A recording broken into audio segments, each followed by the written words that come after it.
दोस्तों इस वक्त मेरे साथ मौजूद है अबू आसिम आजमी साहब, जिन्होंने आज चिता कैंप के अंदर वक्फ के कमिटमेंट के मसले को लेकर एक छोटी सी मुनक्किद मीटिंग रखी थी। यहाँ पर आसिम भाई से जानते हैं। आसिम भाई, आज मीटिंग जो रॉयल पैलेस हॉल में रखी गई थी, किस विषय में थी, क्या टॉपिक था आज का? देखिए, इसमें दो टॉपिक है। एक तो वक्फ की ज़मीनें जो हड़पना चाहते हैं, ये जो लैंड माफिया लोग हैं, इनसे बचना है अपने को। और इसका तरीका है कि सड़क पर उतरेंगे, जान दे देंगे, लेकिन अपनी वक्फ की ज़मीन जो अल्लाह की ज़मीन है, उस ज़मीन को हाथ लगाने नहीं देंगे। एक ये, दूसरा एक पॉलिटिकल अवेयरनेस लोगों के अंदर आना चाहिए। लोग थोड़ा सोचना चाहिए कि हमें क्या करना है। कुछ लोग आते हैं, कहते हैं मुसलमान बहुत बिकाऊ है, पैसे लेता है, वोट दे देता है, मुसलमानों के अंदर कोई लीडरशिप नहीं है, ये जिधर चाहो घुमा देता है। मैं मुसलमानों की इज्जत आबरू को बचाना चाहता हूँ और मुसलमान बिकाऊ नहीं है, ये बताना चाहता हूँ। इसलिए मैंने लोगों को कुछ समझाया। आसिम भाई, एक तरफ मुख्यमंत्री जी ने गुस्ताखे रसूल को पूरी तरह से समर्थन दिया और कहता है कि रामगिरी महाराज पर उंगली उठने नहीं देंगे। दूसरी तरफ उन्हीं की विधायक यामिनी जादव अपने भाईकल्ला क्षेत्र में बुर्का बांटकर मुसलमानों को रुझाने का काम कर रही है। इस पर क्या कहेंगे? ये सब मदाली लोग हैं। ये सब वोट के लिए कुछ भी करेंगे। मतलब निकल गया तो पहचानते नहीं, ये जा रहे हैं जैसे हमें जानते नहीं। यहाँ बुर्का उन औरतों को बुर्का लेना नहीं चाहिए। मैं उनकी तनकीद करता हूँ जो औरतें बुर्का ले रही हैं, उनको बुर्का लेने की क्या ज़रूरत है? बिल्कुल बुर्का नहीं लेना चाहिए। ये लोग सिर्फ जो है ना, ये खड़े रहते हैं, मुसलमानों के खिलाफ बातें करते हैं और उसके बाद मुसलमानों को चंद सिक्के फेंक करके मुसलमानों को फंसाने की कोशिश करते हैं। मैं उन तमाम आपके माध्यम से उन तमाम मुसलमानों से कहता हूँ, एक वक्त खाना मिले, एक वक्त नहीं मिले, वो बर्दाश्त कर लेना, लेकिन इन फिरका परस्तों के साथ मत जाना। आसिम भाई, जिस क्षेत्र से आप चुनाव लड़ रहे हैं, जहाँ से आप फिलहाल विधायक है, आपके सामने आप ही के पार्टी से पहले विधायक बनकर आए थे, लेकिन आज आपके सामने चुनाव लड़ने आ रहे हैं नवाब मलिक साहब, किस तरह से देखते हैं आप? ऐसा है ना, शरद पवार साहब कहाँ पले थे? शरद पवार साहब के यहाँ अजीत पवार साहब थे। ये हमारे जो सीएम साहब आज हैं, वो कहाँ थे? वो बाला साहब ठाकरे के पास थे। ये राजनीति में ऐसे ही होता है, मुझे कोई फर्क नहीं पड़ता जिसको लड़ना हो रहा है। लास्ट सवाल, चिता कैंप जो है, इस जिस तरह से पिछले लोकसभा चुनाव के अंदर महाविकास आघाड़ी को काफी तादाद में यहाँ से वोट गिरा था, यहाँ की जनता फिलहाल थोड़ी सी कंफ्यूज है कि किस तरफ जाए, तो यहाँ की जनता को क्या आह्वान करेंगे इस वीडियो के माध्यम से? आह्वान किया ना, अगर जनता देख कंफ्यूज लोग, पता है आपको, एक खरगोश था, खरगोश, वो रोड क्रॉस करना था उसको, वो आगे बढ़ा पीछे हटा, आगे बढ़ा पीछे हटा, तीसरी बार गया तो मर गया हो। कंफ्यूज मत हो, महाविकास आघाड़ी को ही वोट देना है, चाहे कोई भी खड़ा हो जाए।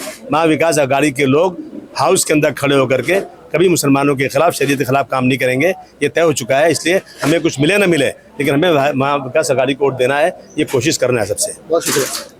दोस्तों इस वक्त मेरे साथ मौजूद है चिता कैंप के अहमद अली साहब, इनसे पूछते हैं आज ये भी समाजवादी की, आज माफ़ कीजिएगा, समाजवादी ने आसिम भाई ने आज जो ये प्रोग्राम रखा था, मंच पर ये भी उपस्थित थे, मिली ग्रुप की जानिब से ये प्रोग्राम रखा गया था। इनसे जानते अली भाई, क्या क्या कुछ हुआ आज की इस मीटिंग में, किस मौजू पे आज गुफ्तगू हुई, क्या कुछ यहाँ पर था आज की मीटिंग में? ये कोई सियासी मीटिंग, अस्सलाम वालेकुम, ये कोई सियासी मीटिंग तो थी ही नहीं। ये मिली तहरीक एक है जिसके आसिम भाई रूह रवा है, उसके ताल्लुक से लोकल लोगों को सिर्फ बुलाया गया था। और मतलब जिस तरह पॉलिटिकल मीटिंग में लोगों को भरा जाता वैसा नहीं, जो चुनिंदा लोग थे, जो समझदार लोग थे, जिनको मसले मसाइल के का इल्म है, उन लोगों को बुलाया गया था। या औकाफ के मामले में जो मामला चल रहा है और सरकार दो आलम, वो एक मसला तो था, लेकिन वो सानवी मसला है। सबसे बड़ा मसला ये था कि सरकार दो आलम सल्लल्लाहु अलैहि वसल्लम की शान में गुस्ताखियाँ हो रही हैं, लेकिन हम लोगों के अंदर कोई जागरूकता ही नहीं है। देखिए, मामूली बात के ऊपर हम लोग लड़ने झगड़ने लग जाते हैं, लेकिन जिनके नामोस के लिए हमारी जान और माल कुर्बान हो जानी चाहिए थे, उनके नामोस पे जब हुर्फ आता है, लेकिन हम लोग उफ कर नहीं बोलते। उस मसले पे बात करने के लिए हम लोग जमा हुए थे। औकाफ का मामला बहुत संगीन मामला है, 9 लाख एकड़ ज़मीन का मामला है। हिंदुस्तान की हमारे औकाफ पे, मतलब हमारे गैरों की और हमारे अपनों का जो बेजा कब्ज़ा है, और जो अभी नया कानून आ रहा है वो तो औकाफ को बिल्कुल ख़त्म कर देगा, उस मसले पे था। और बहुत से नौजवान को मतलब राह रास्ते पर लाया जाए और आपस में इत्तेहाद इत्तेफाक रहे, इस मुल्क में भाईचारे का माहौल बनाया जाए। जो जहर फैलाया जा रहा है या फैल रहा है, उसको किस तरह ख़त्म किया जाए और बरादरान वतन के साथ किस तरह हमारे अच्छे ताल्लुकात हों, उसके मामले में, उसके बारे में मीटिंग रखी गई। जिस तरह से अभी आसिम भाई ने कहा कि महाविकास आघाड़ी को भारी मतों में समर्थन दिया जाए, क्योंकि पिछले लोकसभा के अंदर आपने देखा था कि जब वक्फ कमिटमेंट की बात आई तो 9 के 9 शिवसेना के जो MP थे वो चले गए, लेकिन आसिम भाई अब बता रहे हैं कि उनके साथ बैठकर एक चर्चा हुई है कि आने वाले समय में वो सारे लोग इस मुद्दे पर समर्थन करेंगे, तो इसमें क्या कहेंगे? देखिए, ये तो हमारा अलमिया है। मुसलमान जिस तरह का जो सर्वे वगैरह आया है, और ये सर्वे खुद कहता है कि 98% वोट जो है मुसलमानों का इंडिया अलायंस को गिरा है। लेकिन जब हम ये देखते हैं पीछे पलट के हमारे मसाइल के ऊपर, तो कोई हमारा साथ नहीं देता। इसके ताल्लुक से हमारा अकाबरीन, जो हमारे बड़े लोग हैं, उनको सख्ती से बात करनी चाहिए कि भाई आपका वजूद आज हमसे कायम है, तो हमारे मसाइल पे आप क्यों नहीं बोलते? तो ये बात जैसा कि आसिम भाई ने कहा है, तो इंशाल्लाह उस मसले पे बात होगी। तो मेरे साथ राजा भाई भी हैं, इनसे जानते हैं। राजा भाई, आज की मीटिंग के बारे में क्या कहेंगे आप?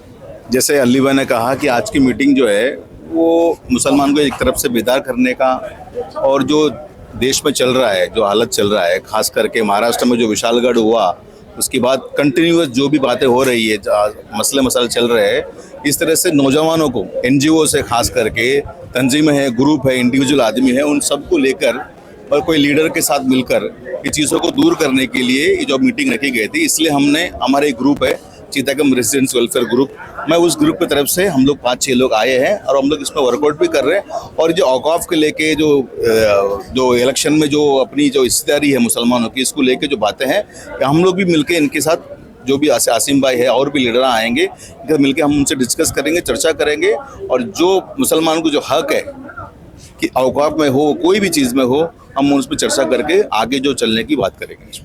क्या नाम है भाई आपका? शोएब। शोएब भाई हमसे बात करना चाहते हैं। शोएब भाई, आप क्या कहेंगे इसकी मीटिंग के बारे में? इस वक्त आज जो मिली प्रोग्राम रखा गया है, ये बहुत ही दुखदायक है कि आज़ादी के 75-76 सालों बाद भी हम बुनियादी चीज़ों के लिए जद्दोजहद कर रहे हैं, जहाँ पर जानो माल और यहाँ पर हमारी सुरक्षित नहीं है। आज से जिस मुद्दे के ऊपर चर्चा करने की बात, तो औकाफ की बात की जा रही है, हमें 1995 में बने हुए बिल के ऊपर चर्चा करने के लिए दोबारा मजबूर किया जा रहा है। अब जहाँ पर ये सुनिश्चित किया गया था कि पहली बार जहाँ पर शिक्षा, हेल्थ, लिबर्टी, फ्रेटर्निटी, इक्वालिटी और जस्टिस, वैसा कुछ दिखाई नहीं दे रहा है। यहाँ पर भाईचारा की बात हो रही है, लेकिन भाई को ही चारे की जैसा इस्तेमाल करके यहाँ पर खाया जा रहा है। तो ये बहुत दुखदायक है। और एक तरफ जो है हुकूमत हम लोगों से वो इत्तेहाद की बात कर रही है, लेकिन खुद ही इंतशार पैदा कर रही है। एक ही कानून और दोहरा मापदंड इस्तेमाल कर रही है, जो यहाँ पर मुसलमानों के अंदर एक नाइत्तेफाकी और जुडिशरी में एक उनका बिलीफ, जो फेथ है, वो कमज़ोर होता चला जा रहा है। तो नाजरीन, इस वक्त पलीपाड़ा के रॉयल पैलेस हॉल में जो मीटिंग रखी गई थी, मैं चाहूँगा कि कैमरामैन हमारे थोड़ा सा आगे आ जाएं, क्योंकि इस वक्त काफ़ी भीड़ है। लोग आसिम भाई से बातचीत यहाँ पर कर रहे हैं। आसिम भाई ने भी गुफ्तगू की, इलाके के लोगों से भी हमने गुफ्तगू की।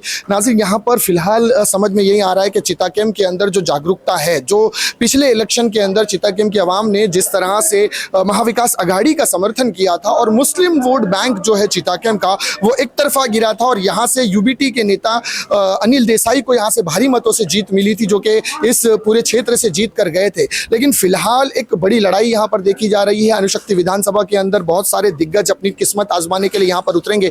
देखना यह है आने वाले समय में क्या, जिस तरह से महाविकास अघाड़ी को समर्थन चिताकेम की जनता का मिला था, क्या आने वाले चुनाव के अंदर भी इस तरह का समर्थन महाविकास अघाड़ी को मिलेगा या नहीं, ये एक बहुत बड़ा सवालिया निशान यहाँ पर है। लेकिन फिलहाल नाजरीन, आवाम की जो सोच है, आवाम की जो कोशिश है, वो कहाँ तक निकल कर सामने आती है, ये आने वाला समय हमें जरूर बताएगा। मैं सिराज शेख, कैमरामैन बशीर के साथ हिंदुस्तान डेली के लिए मुंबई से फिर मिलता हूं किसी अगली खबर के साथ। तब तक के लिए जय हिंद।